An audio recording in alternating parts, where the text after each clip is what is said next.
এই টেপি, হ্যাঁ কি হয়েছে মা? তোর ব্যাগ থেকে আমি এই গোলাপ আর এই চকলেটটা পেলাম, এগুলো তোকে কে দিয়েছে?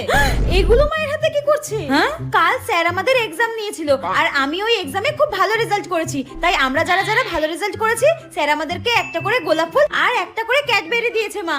হ্যাঁ, তুই ভালো রেজাল্ট করেছিস বলে স্যার তোকে এই গোলাপ আর এই চকলেটটা দিয়েছে? হ্যাঁ, বাহ। ওই দেখ, বলতে না বলতে তোর স্যার ফোন করেছে। দাঁড়া দাঁড়া, ধরি ধরি। যেখানে বাঘের ভয় সেখানেই সন্ধ্যা হয়। স্যার ফোন করছে কেন? হে ভগবান বাঁচাও। হ্যাঁ স্যার বলুন। টেপি 2 সপ্তাহ ধরে পড়তে আসছে না কেন? টেপি 2 সপ্তাহ ধরে পড়তে যাচ্ছে না? কিন্তু স্যার, কালকে তো আমার মেয়ে টেপি আপনার কাছে পড়তে গিয়েছিল। আপনি সরস্বতী পুজোর দিনও এক্সট্রা ক্লাস নিয়েছেন, পড়িয়েছেন। আমার মেয়ে ভালো রেজাল্ট করেছে বলে আপনি ওকে গোলাপ ফুল চকলেট দিয়েছেন, তাই না? কালকে তো আমি কাউকে পড়াইনি।